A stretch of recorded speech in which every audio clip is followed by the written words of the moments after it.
Traveling is to explore. Explore to discover, ika nga. Sad to say, sarado daw ang Cotto Mine. Bagamat nabulilyaso mo ng mga plano, first timers pa naman tayong lahat. Lahat kami first timers ngayon. Hindi yun lang para itigil natin ang mga bagay na gusto nating gawin. And for today's episode, magka-camping tayo sa tribo ng mga Aita. Magkakalapit yung mga kulay namin, no? Diba?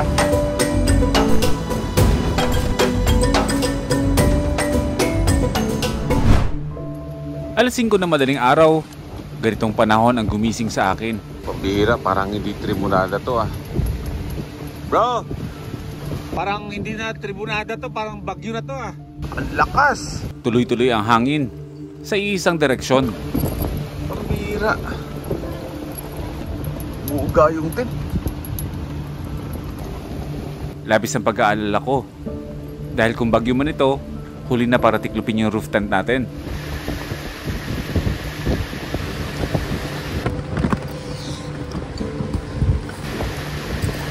Kailangan kong bumaba.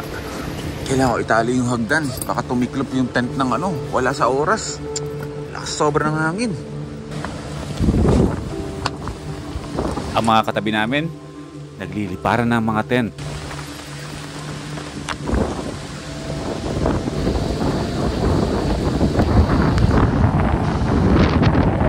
Pero buti na lang at huminahon din ang malakas na hangin. Kaya nagawa na lang namin magbiroan. Nilala ko na po. Tumuto pala. Kasi ito pala kukunin lang yung mga pagkain. Mahal, relax. Tribunada lang yan. Oo. Huwag kang ano, relax ka lang. Maayos ang panahon. Walang bagyo. Relax na ako. Oo naman. Napaka-tripping panahon. Ay nakong tribunada ka. Okay na ang panahon, bro. Maganda na. Mamaya ulit yan. Pagbihiyan ang tribunada eh, no? Kulit eh, no? Hardcore eh. Masyadong trippy eh. Ngayong araw, dadating yung dalawa pa nating kaibigan. Si K-Camp tsaka si J. Bryong. Manggagaling ng Pasig. Manggagaling ng Olongapo. Magsasama-sama kami mamaya dito. Kasi mamayang gabi, ay hindi pala, bukas na madaling araw, meron tayong pupuntahan na isang lugar pa. Panibagong lugar naman. Na matagal na natin gustong puntahan. Pero ngayon lang nagkaroon ng pagkakataon na puntahan. Ano, medyo okay na yung ano, kalangitan. May nasilip na doon na medyo liwanag. Pero mamaya ulit yan. Pagtitripan ulit tayo ng panahon. Sobrang atuhong na namin. Alam niyo kung ano to? Kusot. Milo. Pampadingas. Lokal na lokal ka na dito, mahal ah. Welcome sa ating bagong tahanan. Lahat ng mga campers mula doon hanggang doon sa dulo, inisa-isa natin yan, kinamusta natin sila, tsaka binigyan natin ng sticker. Siguro mga mahigit, ano rin ang bigay natin, mga 60 Oo. stickers, no? Oo. Meron akong bagong friend dito. Masungit ito dati ng aray ko! Kiss ba yun? Oo, kiss yun. Ba't masakit? Gin. Aray ko, anak ng tokwa ka. Maharot. Kape muna tayo. Saka, anong tawag dito sa ano? Sabi ni guys sa atin ni K-Camp? Japanese ano yan, soup? Yung Japanese soup na buhusan mo lang ng tubig na mainit. May instant Japanese soup ka na. Spinach, flavored soup. Nakatulog ka ba bro na maayos? Yes, Tribunade season? Yes, bro. Kahapon nag-uusap kami ni Sir Neil, yung manager natin dito. Sinanong ko siya kung ano ang English ng tribunada. Hindi rin niya masagot. Eh syempre nag-isip ako kung ano siya sa English. Anong tawag sa tribunada in English? Hindi ko alam. Tribal nade. Wow. Pero tinanong naman namin yung mga ibang campers doon, kamusta ba ang experience ninyo? Kayo ba ay na... Hindi, parang masaya pa rin sila na, ano, na masaya. Kasi nila naliligo pa sila doon, no? Kahit malakas yung hangin kahapon, naliligo sila sa tabing dagat. Lesson learned daw. Ganun talaga. Yung iba, no? Oo. Awang ako sa iba eh. Pero dapat hindi. Kasi doon naman sila matututo. Yes. At sila naman mismo may sabi na lesson learned daw sa kanila. Yeah. Starter pack. Waterproof tent. Table. Chair. Cooking set. Mag-message na kayo sa Altitude Outdoor. Kahit na regular na nagka-camping tayo dito, kinamusta natin yung mga campers dyan. So, kapag napansin nyo na medyo malayo na yung agwat ng mga upload natin, mga tipong isang beses na lang sa isang linggo, eh bibigyan ko na kayo ng clue na dito na ako nagtatrabaho. Staff na ako ng Camp Sitio Tangal. Kaya yun na yung chance na magkita-kita na tayo, hindi na sa vlogs. Pupunta na kayo dito sa Camp Sitio Tangal, tapos dito na tayo magbaband. Okay ba sa'yo na magkatrabaho tayo? Okay na, sir. Iyon, patak-patak po rin ako dyan. Maghahawi-hawi ako ng mga baka. At least hindi mas stress kaysa sa vlogging. Sakto lang yun, pag-isipan ko. At oras na para magluto ng espesyal na tanghalian. Alam niyo ba kung anong dala-dala namin ni Bro Ing? Secret. Pagkain ng mga habibi. Ay bro, maraming nanonood sa atin sa Middle East. Batiin mo sila. Ana شوية معلومة Arabic. Ana syukol aul almost 15 years. Magandang umaga sa inyong lahat dyan, mga kababayan nating mga Pinoy dyan sa Middle East. Ano to? Kabsa. Biryani.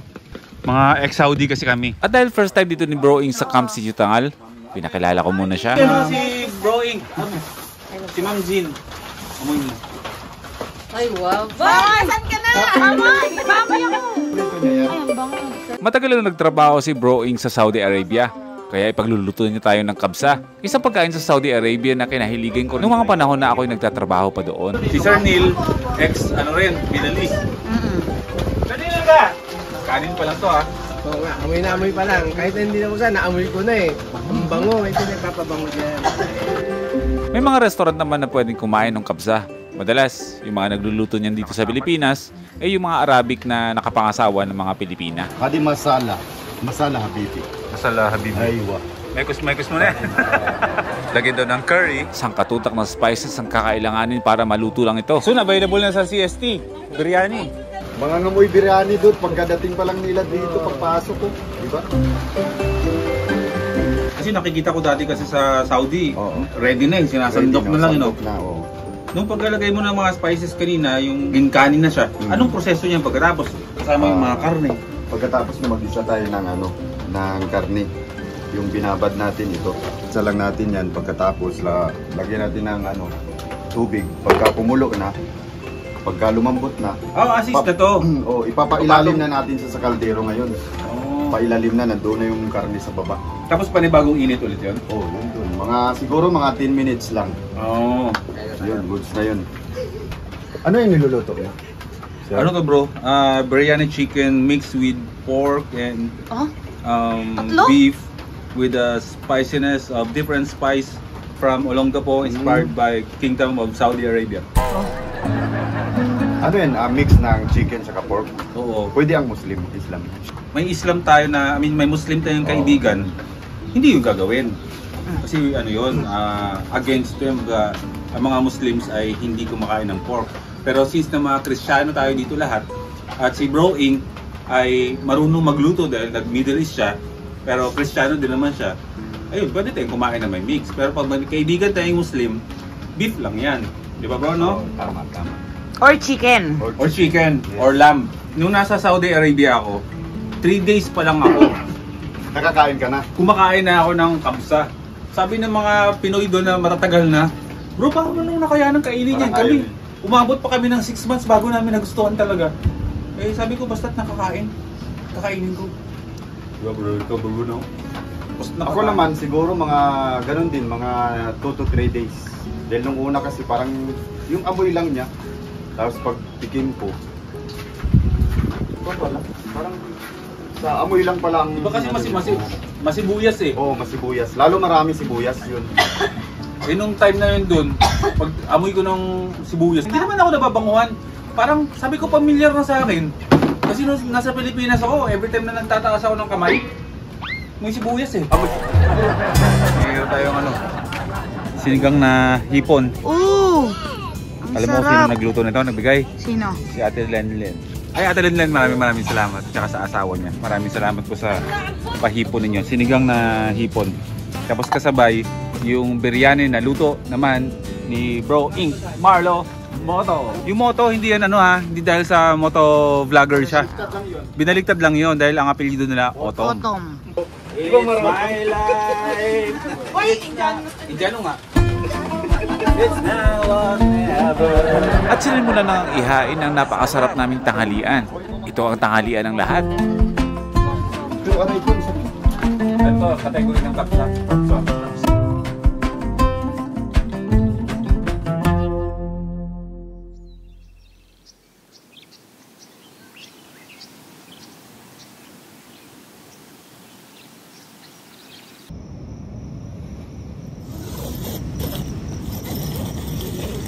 Sa tent tayo ngayon matutulog. Huling gabi natin dito sa 7 days tayo dito sa Camp Sitio Tangal. Bukas ay meron na tayong pupuntahan na panibagong destination para ituloy natin ang ating pagta-travel. Patutulog muna ako. Magkita tayo bukas ng umaga dahil alas 2 na ng madaling araw. Konting oras na lang, 4 na oras na lang, bubusilak na yung araw. Ako'y magpapahinga muna, ha? Tuloy natin bukas pagising. Good night.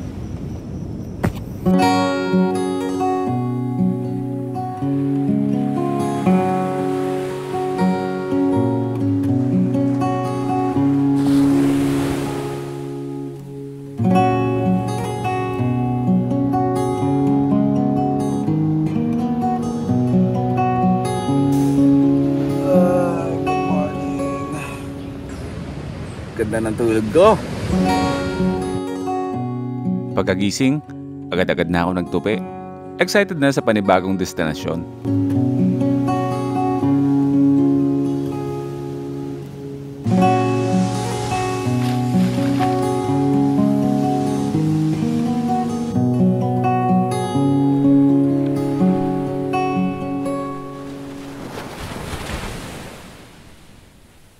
Ate Lenlen, thank you po. welcome po, sir. Yun, salamat. Sisam, good morning, Sisam. Good morning, bro. Sisi, good morning. Hello, Day. Parang nangangarag kami. Paano? Pagising namin. Ang aga-aga, yung kasama namin nasa Masinloc na ba? Papunta na ba? Papunta na. Ang aga naman. Hindi naman halatang excited mag-Cotto Mines. Magang araw sila alis talaga. Susunod tayo doon, pero para hindi tayo ma-stress. Okay na. Relax muna tayo. Good morning po. Morning. Yan. Kasama na rin si Tatay Tux. Bakit Tux? Kasi katukayo ko siya. Boy din yung pangalan niya. Naman, ang sasarap naman ng mga binigay sa ating pagkain ni Ate Lenlen. Good morning, Watod. Pang 7th day na niya dyan. After 3 days, yung camper van natin, diskargado ulit. Mukhang kailangan ng palitan yung battery niya. Huwag kang mag-alala. Magkakaroon ko ng bagong battery pag uwi.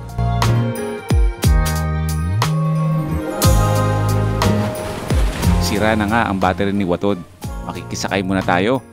Iiwan muna natin ang ating camper van dito sa Camp Sitio Tangal. Pero bibili tayo ng bagong baterya. Full pa kami. Punong-puno. Pitpitin na natin doon. Meron tayong dalawang malaking power station pa doon. Ay, ang guwapo ng driver. Bye-bye! See you soon, Watod. Saan si Watod? Ayun. Bye-bye. Paalam mo na tayo, Kuya Benji. See you in few days, Kuya Benji. Kita-kits. Kita-kits.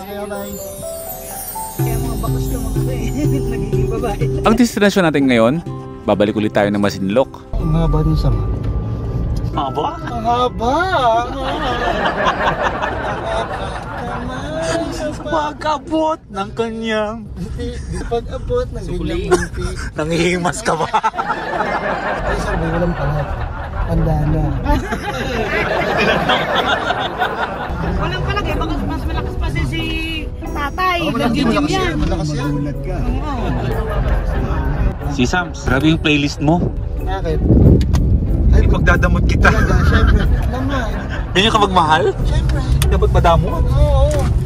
Ay, meron pala tayo ditong kasisam. Si Bro Una. Uno sa araw, una sa gabi. Una sa gabi. Alam mo yan.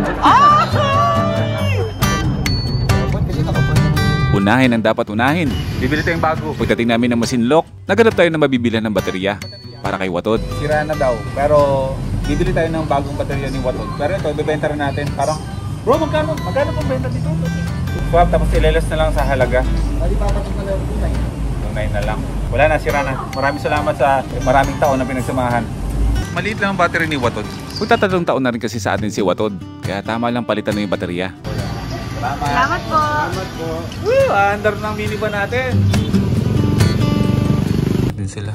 Ayun bro, parang may 7-Eleven. Ayan, baka pwede dyan. Kailangan muna natin kitain ng mga kasama natin bago tayo mamalengke. Andito na nga pala tayo sa bayan ng Masinloc.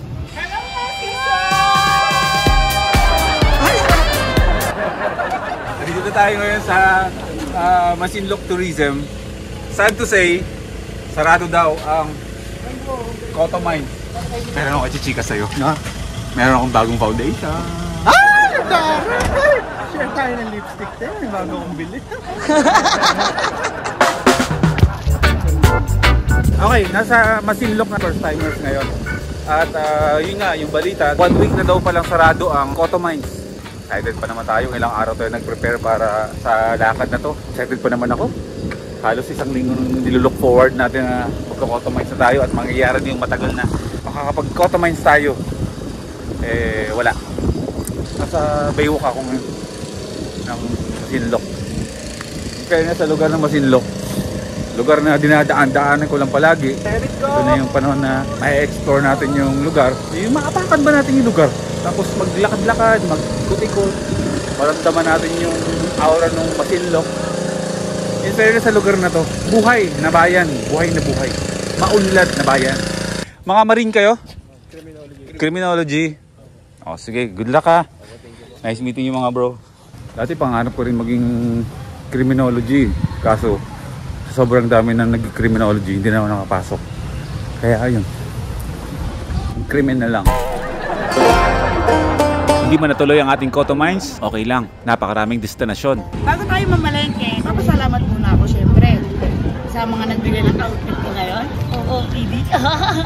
Brian Ong, yan, kay Kuya Brian. Yung damit, Japan. Japan kay Uno Spot. Thank you.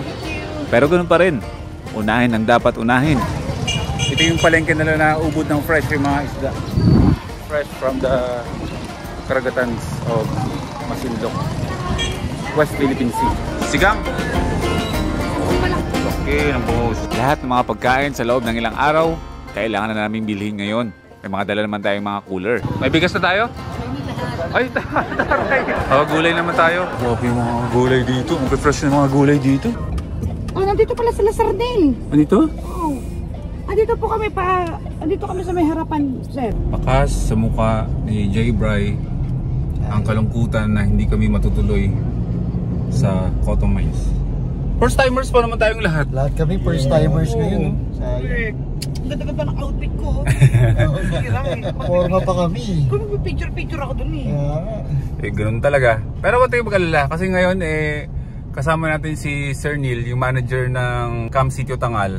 Syempre, mga sambalenyo yung mga yan. Alam nila kung saan tayo pwede lumipat. At isa pang sigurado doon, makakita tayo ng magandang spot. Kung hindi man tayo natuloy sa Cotto Mines, ang ibig sabihin nun, babalik pa ulit tayo ng Zambales at babalikan natin ng Cotto Mines, di ba? Yes! Baka mag 3 nights tayo doon. Babalik kami dito. Dinala kami sa isang destinasyon na hindi ko na-expect na tribo pala ng mga Aitas.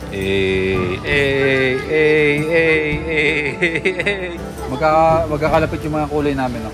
Kulay natin. Dikit mo yung kamay natin. At mas naid sa akin. Di ba? Si Kuya Tux, namigay ng pamerienda sa mga batang Aitas. Papakita mo yung kamay mo bro. Dikit mo yung kamay nyo sa kanya. Oh, ito.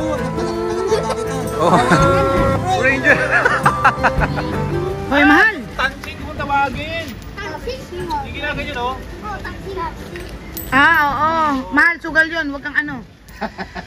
Mahal, tigil mo yun. Cut! Okay mga first timers, welcome dito sa kuta ng mga Aitas. Dito sa napakahaba at malinis na kailugan tayo magsistay. Ayan yun. Uy, dito tayo.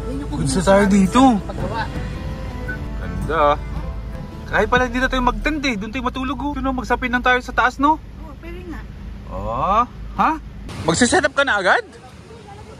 Ah, bilis naman. Ito na yung place natin. Sila yung may mga sasakyan, may mga owning sila. Sila ngayon bro, ang namang problema. Yes. Kami. Kung paano nila ipupwesto yung owning na magkaroon kami ng parang base camp sa gitna. Yes, Kami ni Uno Spot, Tingin-tingin lang. tingin lang kami. Ano, mando-mando lang kami. dito.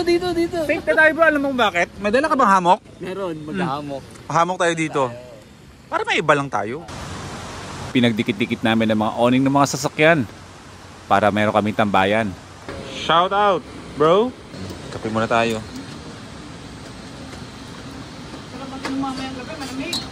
Naka-set up naman na lahat. Nakaramdam mo ko ng kaginhawaan. Masarap pala makisakay sa sasakyan ng may sasakyan. Yung pagdating mo, wala kang inaalalang isi-set up. Sana ganito palagi. Ganito na lang gawin ko. Ito yung magiging barracks namin ngayon. 3 sasakyan. Uno Spot, Inc, Marlo Moto, J-Bry Ong. Follow nyo na yan sa Facebook and YouTube. At syempre, ang dalaga ng lahat kay Camp. Bro Inc, magluluto rin siya ng dinuguan. Kung ano lang yung may maitutulong ko ngayon, yun lang yung itutulong ko. Kasi parang nag-aagawan sila kung sino yung magluluto. So ang mahilig kasi dito magluto, si Prisha, tsaka si Bro Inc. Talagang from scratch talaga yan ang pagluluto niya. May Starlink tayo. Pero yung connection namin, parang may putol-putol, i-off-off lang namin kasi malakas kumonsumo ng kuryente yung Starlink. So isang malaking power station, ubos yan in 8 hours. Titignan namin kung ilang araw kami mag-stay dito. So napag-usapan namin na 1 oras na magbubukas ng Starlink, and then mamaya na lang ulit tanghali, tapos patay ulit, tapos mamayang gabi para mapagkasya-kasya namin yung laman ng mga power stations namin. Malalaki yung mga power stations namin pero higop na higop yan ng Starlink. Babalan ka na agad? Yeah. Laman loob yan bro? Oh, yung mga Ang lulutuin naman ngayon ni Bro Inc ay dinuguan. ito yung pure na dinuguan. Lutong nakasanayan niya sa Mindanao. Sa Cagayan de Oro kasi siya dati nakatira. Mix na may bituka, puso. Ano, lungs? Lungs. Oh, yun. So meron na naman tayong panibagong matitikman na luto ni Bro Inc. Dinuguan sa gata.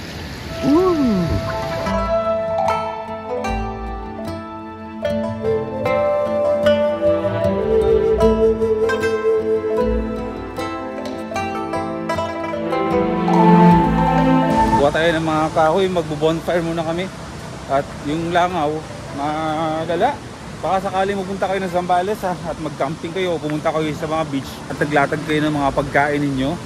At napansin nyo na ang bilis umatake ng langaw. Majority sa lugar dito sa Zambales ay malangaw ngayon kasi nga tag-ulan. Maraming mga farm dito. Seasonal lang naman. Pero lang kasi pag ang dami talaga nila, talagang storbo talaga eh. Kaya magbo-bonfire lang kami. Magpapausok lang ba?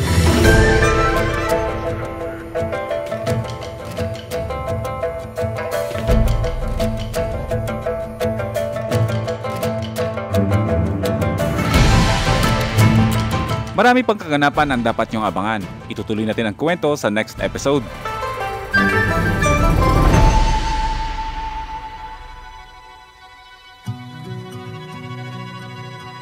At mapapanood nyo rin ang kwento ni Raptor, ang aso na napulot ko dito.